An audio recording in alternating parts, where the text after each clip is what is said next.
All right.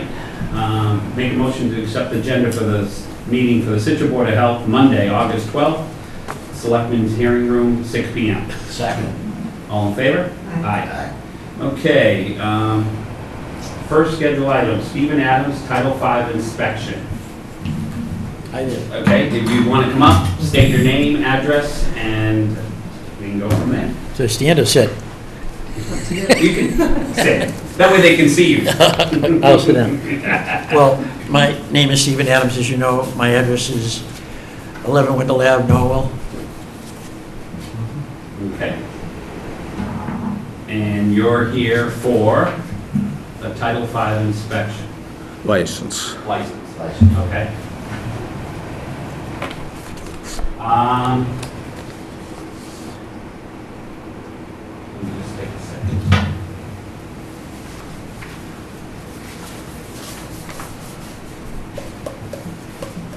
So you used to be with us Excuse before? me? You used to do inspections with Scituate? I've had a license in Scituate since 1995, off and Okay. on. I think I've had one almost every single year. Was that the Title V?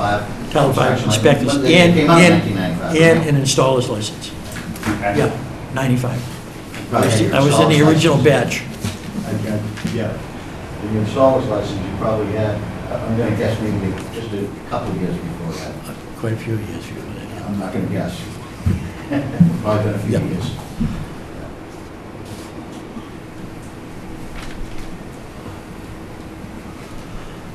Okay. Do we have anything just, I mean, I would just say that, I mean, the past director, Ms. Keefe, was just concerned with the amount of errors or things that weren't on the inspection reports that should have been on the inspection reports, and she documented, I think, 4 instances, and she requested that the, Mr. Adams come before the board just to, I don't know whether he wants to clarify, whether we want to just say, you got to be a little bit more careful while we're out there doing it, be a little bit more thorough, or... Do you want me to read what the thing was? So you Yeah, I understand would where like to it's know. coming from? Is that all right? Yeah. Mr. Chairman? yeah, So Board of Health meeting August 12, 2019, per Jennifer Key's prior director, Mhm. so she's gone on to other things, requested Mr. Adams to appear before the Board of Health before, and he can obtain a 2019 Title V inspector's license in Scituate. Mr. Adams sent the Board of Health office 4 Title V reports in 2018. On all 4 reports, Ms. Keefe sent letters to Mr. Adams questioning his results after she pulled the Board of Health files for each address.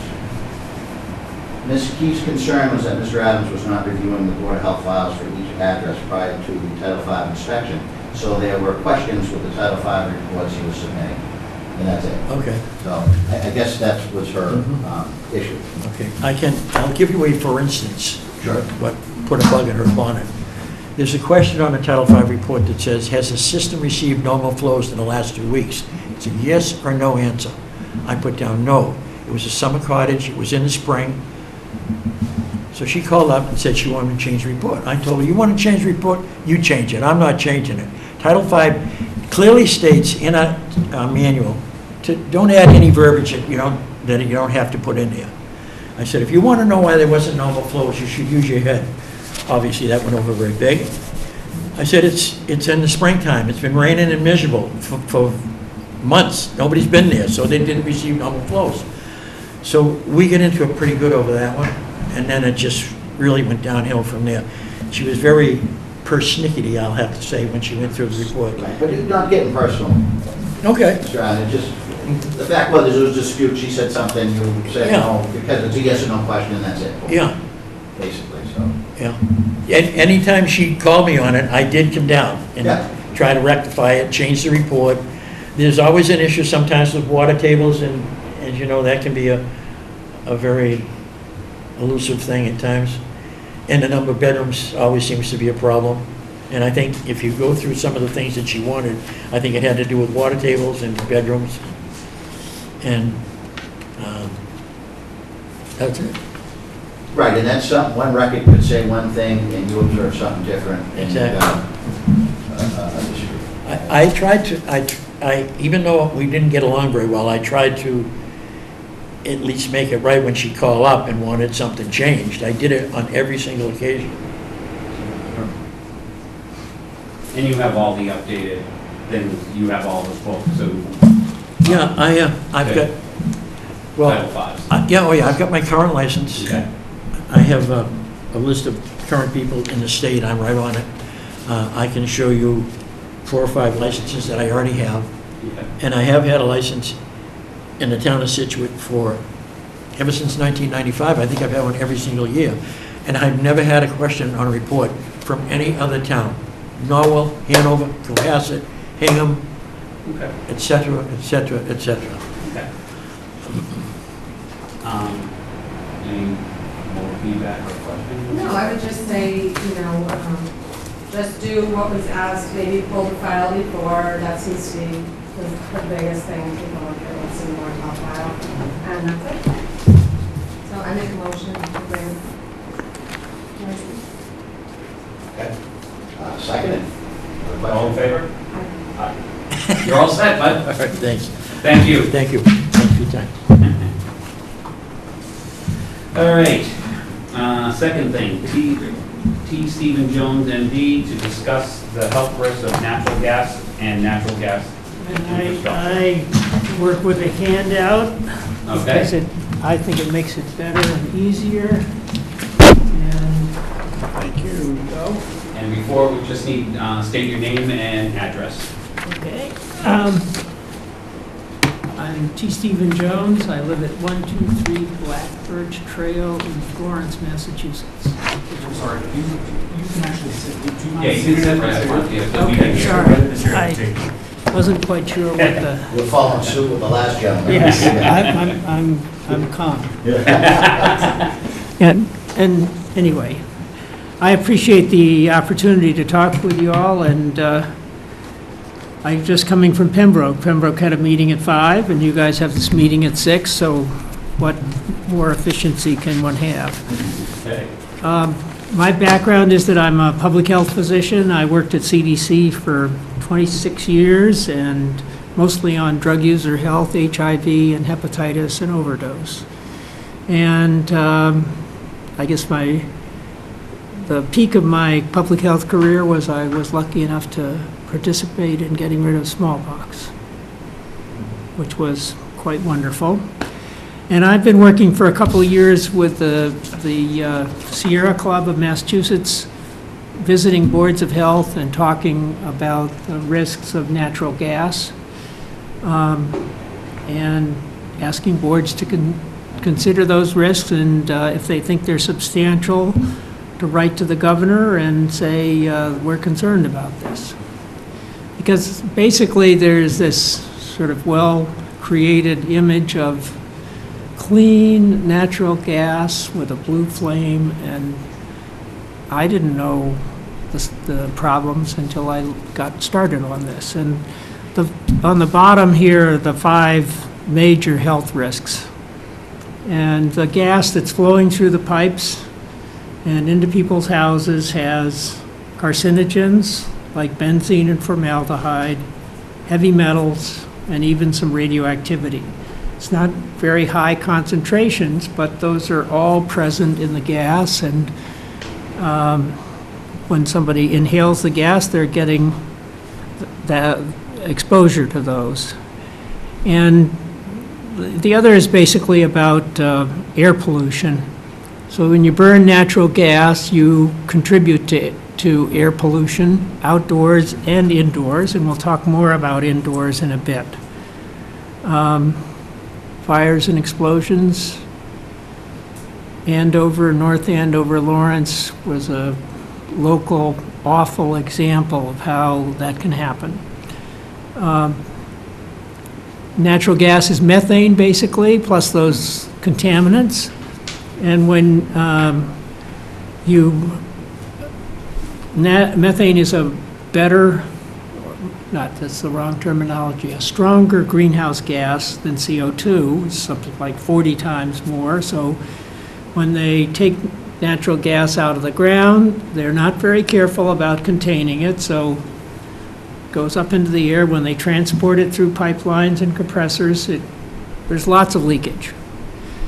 And so that's a greenhouse gas. And the last one is about fracking.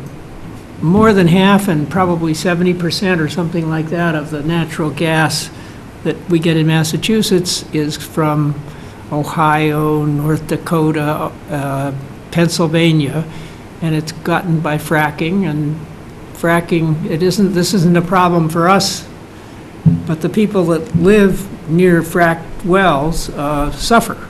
It's an environmental disaster, more or less. Okay, so then this one is a journal article. It's a meta-analysis of looking at the impact of indoor nitrogen dioxide and gas cooking on asthma and wheeze.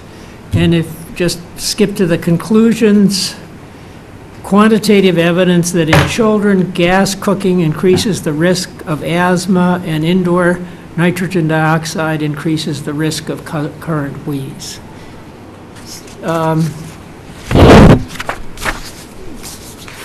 I'll come back to this, but I've been going around and probably spoken to 50 or 60 boards. I've talked to people in health departments, and relatively few people have ever heard about this connection between natural cooking with a gas stove and asthma among kids that live in the house. And I just wondered if this is, I'm now doing a survey of the Board of Health in Scituate. Is this something you ever heard of? I haven't, no. I have added on it, and I noticed it more as a child and then. Well, yeah, that makes sense. Teresa? Oh, I'm sorry, no, I'm Drew? reading. No, I haven't. Okay, so that's the pattern. So this is a summary of how it works and what happens. And basically, when you burn natural gas in a stove, it creates nitrogen dioxide and other oxides of nitrogen and microparticles.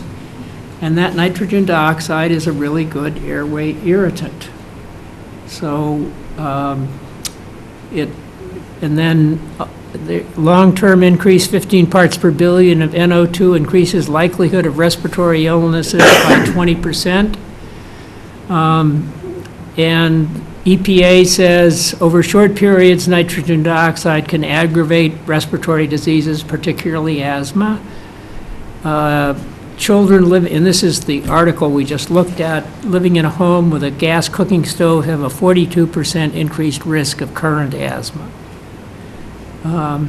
And gas cooking stoves are pretty common, although there's towns, I've gone to boards of health in towns where they have no natural gas service, and that was interesting because I was talking about natural gas, but You can interrupt for 1 second. you can interrupt. Natural gas and propane, are we talking the same thing? Well, yes and no. The yes is that when you burn propane, the same thing happens. When you burn wood or propane or anything, it creates nitrogen dioxide. So if it's not vented to the outside properly, then you're increasing the concentration inside the house of nitrogen dioxide and tiny particles that are potentially going to provoke respiratory disease. Natural gas has been extensively studied and studied in relationship to respiratory illness and asthma among kids in the household. Propane has not been studied. However, it seems highly likely that people who cook with a propane stove are going to have the same problems, but we can't prove that yet. That's why I asked, because a lot of places in Scituate have propane as well, people own propane, or cook with propane, and natural gas is not available. Yep. Well, Just that's, making sure we're in the same realm, if you're talking about one, you're talking about both. But the study for propane hasn't been done, so I understand what you're saying. that's right, that's right. But you believe it's both a bad and also. Yeah. So, we basically found that relatively few people know anything about this. And it seems like it's a dramatic impact. People ought to know about this. And I have a respiratory condition. I went to Bay State in Springfield and saw the chief of the pulmonary services, and he never heard of this. And I think that people, healthcare providers, if some kid comes in with asthma, they should say, what kind of stove do you have? And there are a whole bunch of things you can do if you have a gas stove. You can turn on the exhaust fan, which is so noisy or whatever else, people don't turn it on. And you can use microwaves instead of cooking on the stove and all sorts of stuff. But anyway, so that's one. And then this is a map of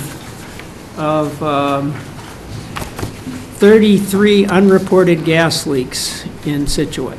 And these are, you have Columbia Gas, and Columbia Gas at the end of the year reports to the Department of Utilities or whatever, I forget what it is, and they give the data on where they've discovered leaks. And the yellow is unfixed, unrepaired, and the red, they did the job. This was at the end of 2018. And you know, these are potential problems. Gas leaks in some towns are notorious because they kill trees. And also there's this cluster, I can't tell, but there's this cluster here where there might be a lot of it. And if you go to the website, you can get an interactive map, and you can put your cursor over the yellow map pins. I never heard that before. And it'll tell you the address and when it was first reported. Some of them have been reported years ago, and the classification of it. And Scituate's not bad. Quincy has 500. Springfield has 500. Worcester has 900 unrepaired gas leaks. And the ratepayers pay for the gas that is lost. It's not charged to the companies. If it was charged to the companies, there'd be more of an incentive that it gets fixed. Okay, so this is, and I call this the honor roll, and that's probably unfair, but we've got 100 boards of health that have written to the governor saying they're concerned about natural gas. And they represent 3.3 million people, which is just a tad over 50%, half of the population of the Commonwealth. I was involved in getting probably 40 or 50 of them, and the other people did the first 40. And sometimes I highlight the ones that are nearby. I'm not sure. You guys can pick them out better than me. So then the next thing is this. This is a policy statement from the Massachusetts Medical Society, and basically they said they started with the AMA, and they said we recognize that there are probably human health risks associated with natural gas, and they said there ought to be independent, comprehensive health impact assessments so that boards of health and health departments and all can get an answer about how much of a challenge it is. And the last thing is this is a sort of standard letter, and I drafted it in the name of you guys, and have you got did I send you a Word version of this? I think I have not. No, I did not get. Okay. Yeah. Well, it's in Word, and you can, if you want to send a letter, you can start with this, you can delete, you can add, you can do anything you want. And the people in Pembroke said, you did your homework knowing the state reps and senator. So I'll just come back to say, my main purpose is sharing information about natural gas that isn't exactly what the utilities put out as the information about it. There are some significant health problems associated with natural gas, and that's my presentation, and I'm glad to talk or answer or whatever. I mean, I think it's a lot thrown at, but some eye-opening stuff. Yep. I don't have any questions right now. I don't know if you guys. I have a couple, nothing. One thing and my own thing before I do anything, you put together a beautiful presentation. I'd like to hear from you guys now. Yeah. I do, because I think it's only fair that you've given a chance to speak. And if the gas company was to come, I would invite you back to hear what they had to say, if they took the invitation. And Just because I don't think it's right to act on something from one side, one person's opinion. That's my own opinion, and I'm sorry if that's offensive, but it's not I offensive. like a debate. I like to hear both sides. I like to It's know- not offensive at all, and to date, the gas utilities have not spoken on this issue at all. I'm not sure that they, I think it would be doing our job justice sitting here to at least invite, and then if they choose to ignore us, yeah, And that's their choice and so would it be. yep, Then we could act. But Yeah. my conscience would be clear to give someone else the opportunity to speak. I And the result in this is public education. Is the end result trying to eliminate gas in Massachusetts?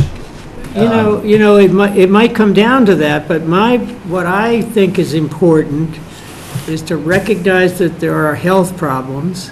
I think in particular this cooking with gas can harm children is something that parents and teachers should know about, and people that take care of sick kids should know about it, and they mostly don't. Couldn't agree more. But- And I commend you for that. I think it's wonderful. Yeah. It's just how far does it go and at what point are we looking at? And is it as simple as public education, which I love. I think that's a wonderful thing, that you say, hey, if you're cooking on a gas stove, it might be wise to turn the vent on, no matter how rattly it sounds or how terrible it sounds, but it's better for your health. And if you don't do it, then that's your choice, but you've been educated on it. So if there is a problem, then you have been. If it's a severe problem, then yeah, gas should be eliminated. But if it's something that affects 0.0001% of the population, then is it really a health issue or not? Well, But I'm open to hear. I'm definitely putting together a good presentation. and I didn't give you the 7-page detailed summary. I will send that along. It has much more information on the question about cooking with gas and what happens to kids as far as asthma, wheeze, pneumonia, and other things. Yeah, and home heating too. How often should you have your things inspected? How should the gas company come in once a year, once every 5 years to make sure that it's properly being vented? And you're not venting these obnoxious gases in the house. Or into the air, that's right. And when it's properly vented, you're creating more air pollution for your neighbors. Right, it's the whole thing, and then, I love the idea too, to say to the governor, if these leaks are here, then why aren't they being fixed? I mean, I think a lot, like you said, we're paying for it, so they don't care. Right. Yeah. But a cluster like that, what would happen, like what happened on Turner Road, or like he said, in North End. Right, but I know that Humrock, there was a couple of years ago, they were marking stuff out, and the guy had said that there were like 3 categories. One was whatever, there's a leak. Yep. The other one was, okay, it's on the radar and we'll get to it. And the third one was an emergency, they come right out and fix it. Right, right. And, but when it would rain out, you could actually see the bubble coming up through the sand. They're like, oh yeah, that's a gas leak. And, Am I all right to smoke a cigarette here, or? I think I'm going home, Yeah, to a yeah. different home. and, Yeah, don't let off any fireworks. and But, it's, you know, it made you think, and I realize that, you don't have Humrock on your map either, which is probably another 800 homes in the town of Scituate. okay, well, I cut the map off based on where the map pins were, so. Can you get that right off the gas company, Columbia Gas site? No, Columbia Gas is required, every utility is required to report at the end of the year, unrepaired and repaired.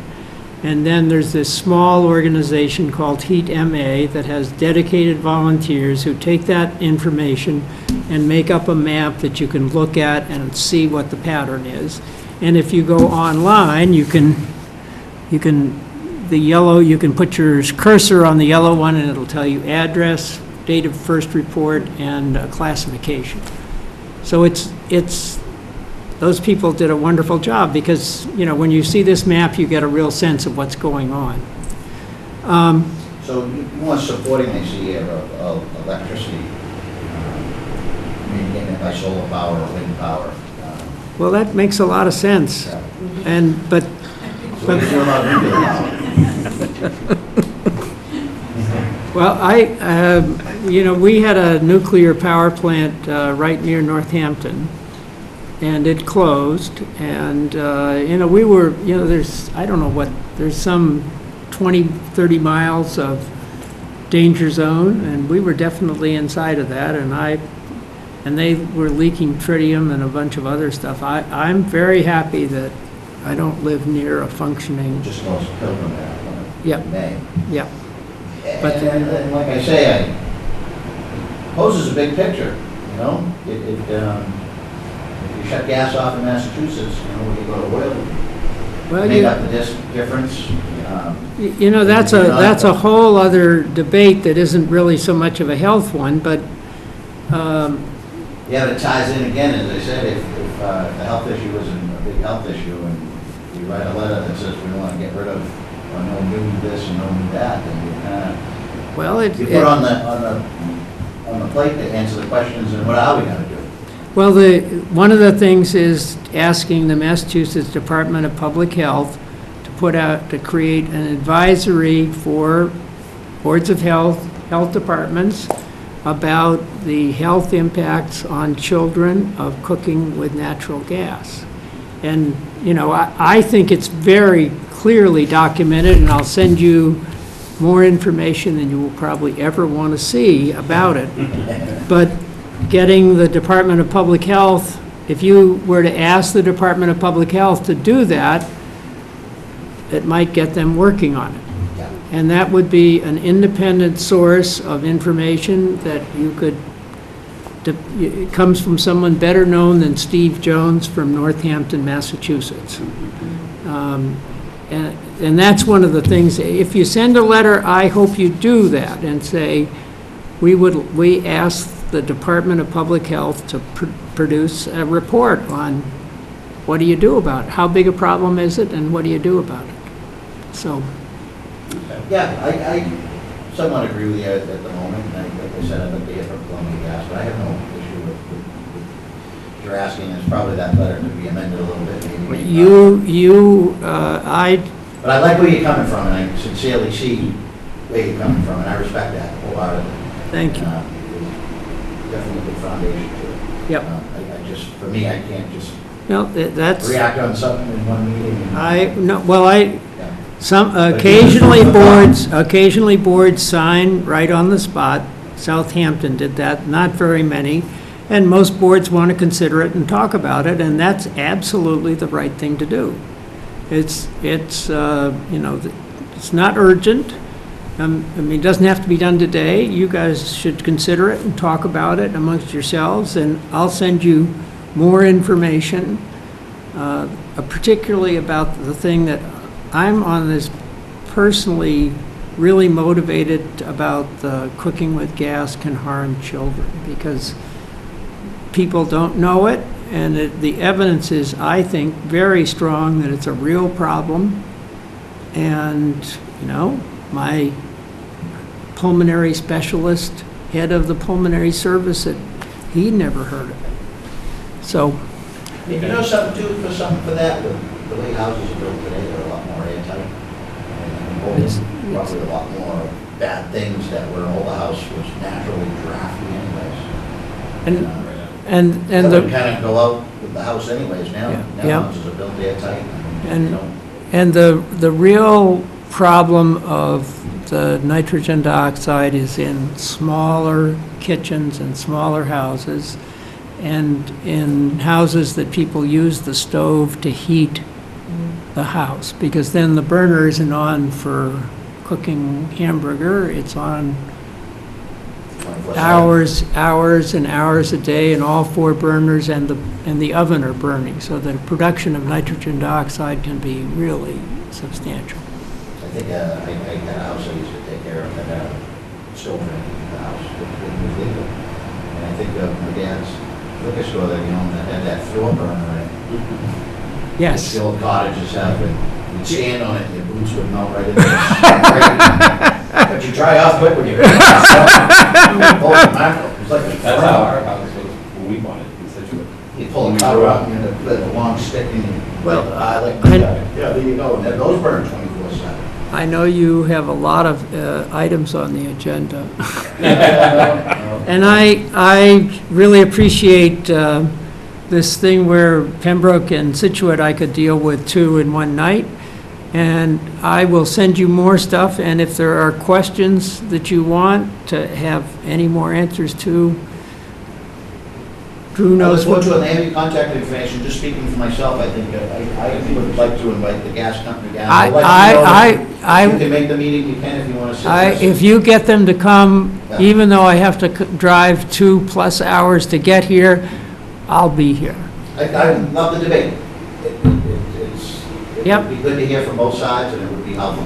I agree with You you. may learn something, and they may learn something, you may turn an eye to them, and maybe you learn something, and then everybody benefits, so. Right. Yep, I agree. All right. All Well, right. Thank you for your time. Great presentation again, as Russ said. And here, I'll leave these with you, because if you want more of the maps and stuff, Yeah. they're, I've done Scituate now, and I don't need those anymore. All right. Thank you again. Thanks. Dr. Jones, thank you, it's a pleasure. Steve. Thank you. Thank you. Drew? Steve, thank you so much for coming down, I appreciate it. I'm glad we could fit you in on the night. And, well, you coming did down a to beautiful Pembroke. job, and Worked I out good. appreciate it. And,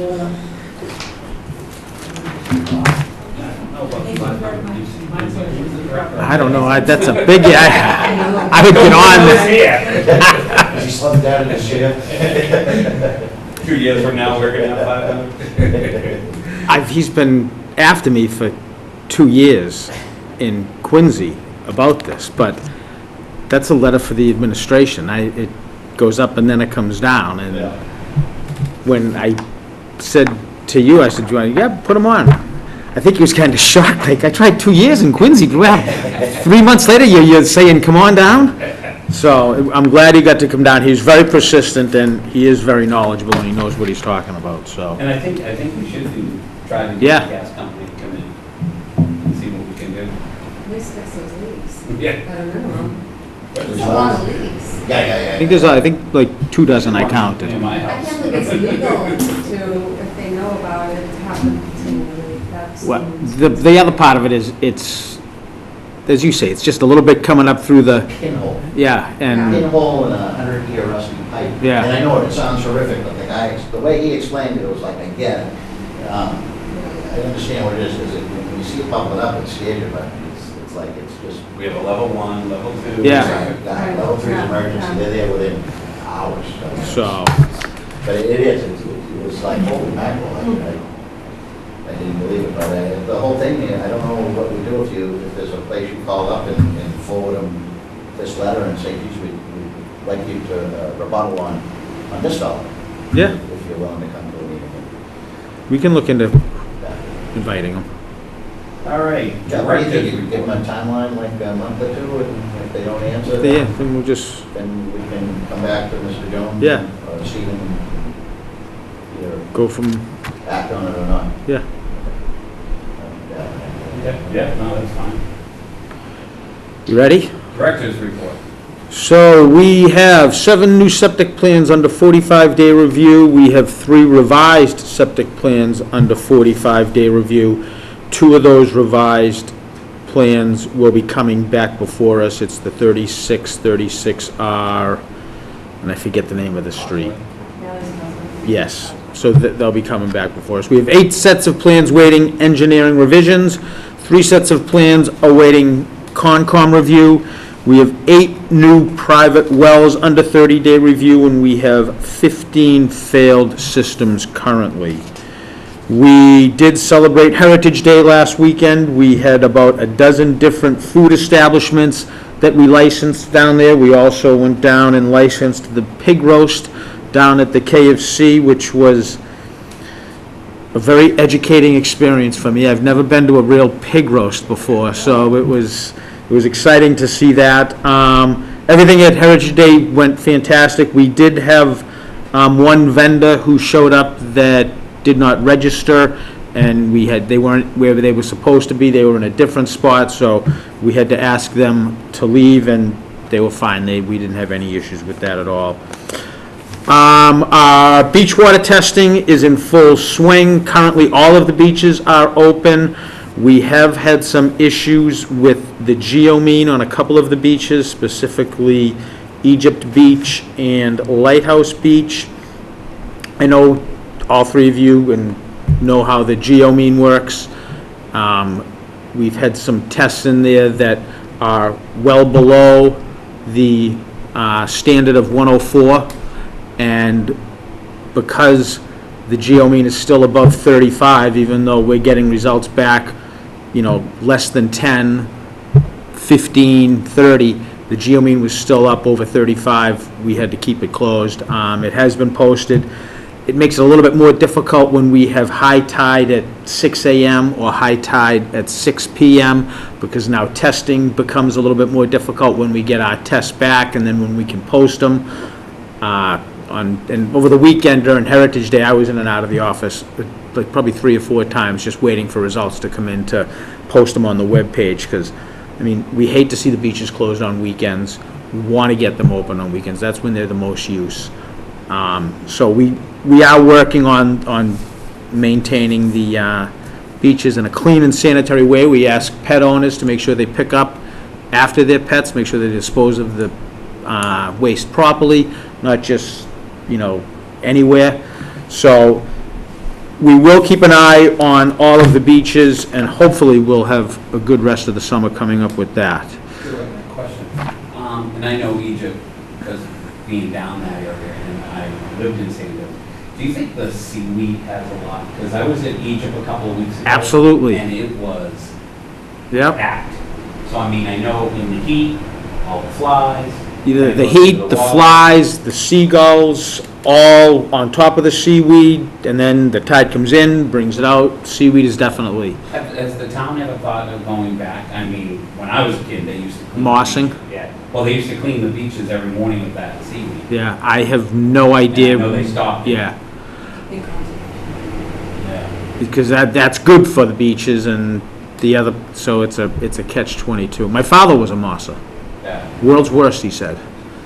He'd see a lobster and the moss would be gone. He'd be out after the lobster that he wouldn't catch. Better eat. Yeah. There was a period there where we were trying to find somebody, like a Go Green or somebody, to come and take the seaweed and compost it. But it was hard to find somebody that would do that. Yeah. I'll be honest, I've only seen the seaweed wash up on Peggotty Beach because it's right down the street from me, and when I Well, walk that's down also there, I true. see it. Kind Yep, of a moon shape, Yeah. it gets held in there. yeah, it gets caught in there, And I so. think that's how Egypt is too, because Sandhills never saw as much as Egypt. And mine, it doesn't get a lot, because I think with the rocks, it just Yep, goes this way. and the currents play into it too, Okay. so. With that, we are in mosquito season. Everyone's aware, I'm sure, that we have Confirmed triple. we have a confirmed triple E in Plymouth County due to the dangers of the virus. The DPH has raised the risk level to critical in 9 communities.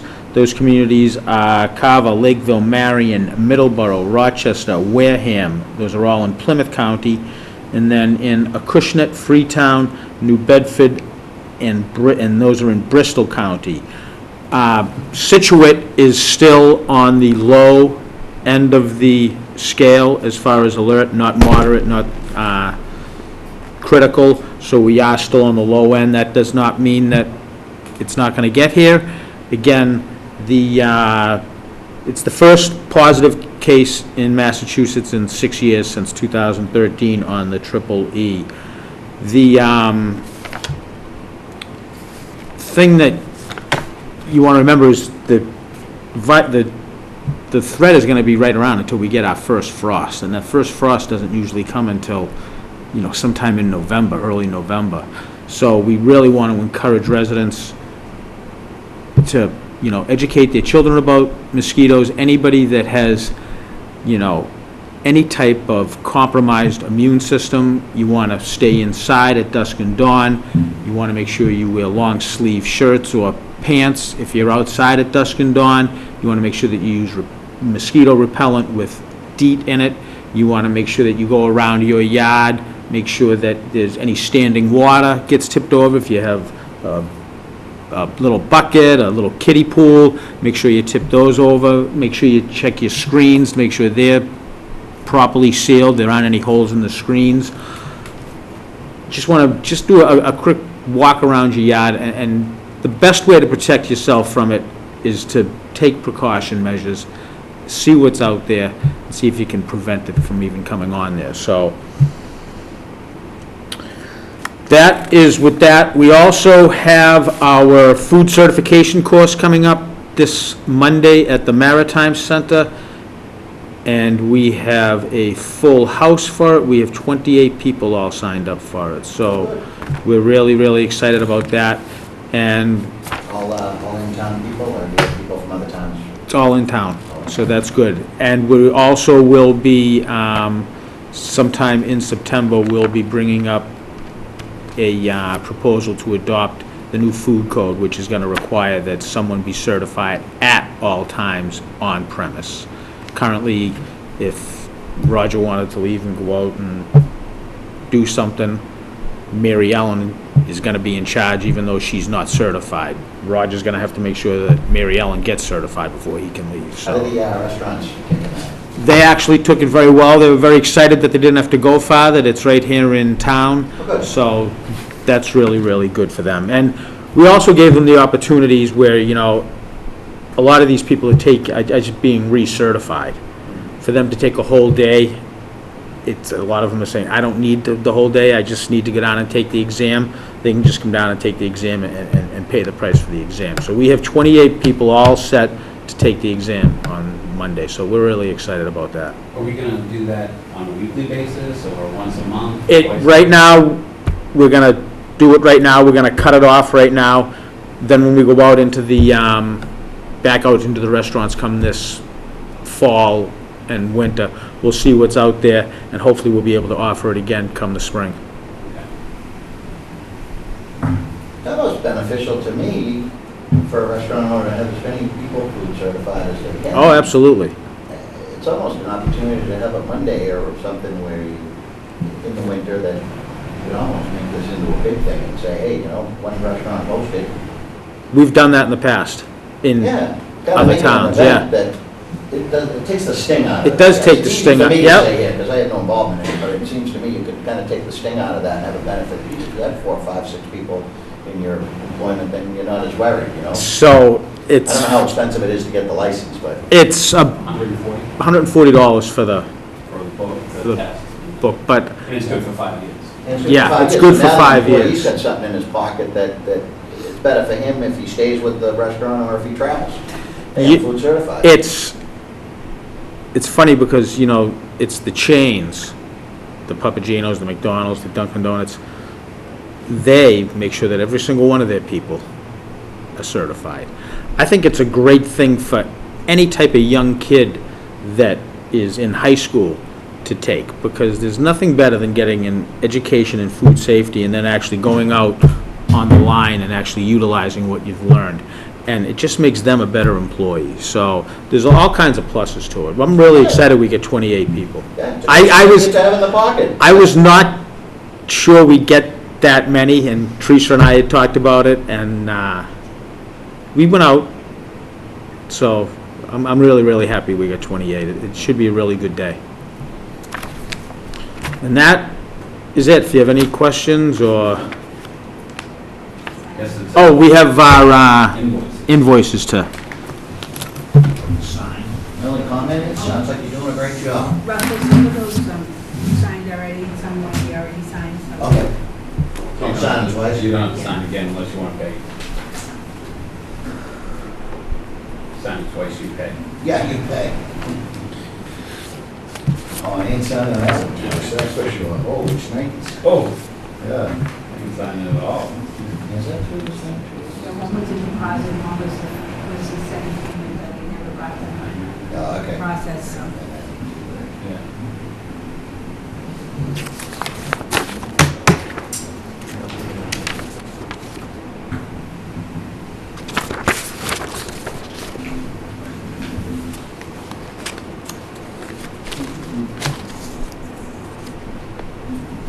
So Heritage Days were a success? Yeah, it was huge. There were some great vendors down there, too. Food or other stuff? Food and other stuff.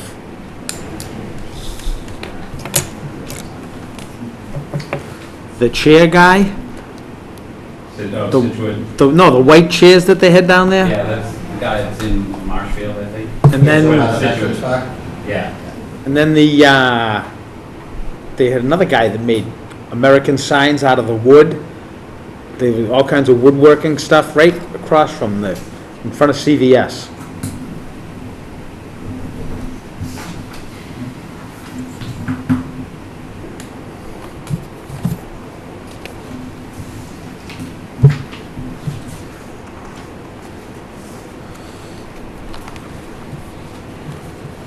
And whole house been busy. Pay for the party. Well, that's just mine, that goes together. Oh, they do go together? Yeah, Oh, it was sorry. one, and then they jumped it from fiscal year 19 into 20. So it's really all the same, but I just keep my paperwork together. So the top one is the one that needs to be signed. You got that to sign?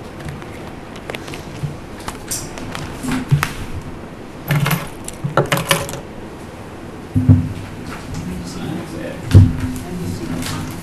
This one is insurance, right? All right, make a motion to adjourn the meeting. Second. All in favor? Aye. Is that it? Have to recycle it, huh? Yeah, Russ. Thank you. Thank you. How's Joan doing? Did she have surgery? She did, I'd like to mention Joan, didn't I? Too late. Too late. here you go. I specifically asked if it was okay to mention, so we did.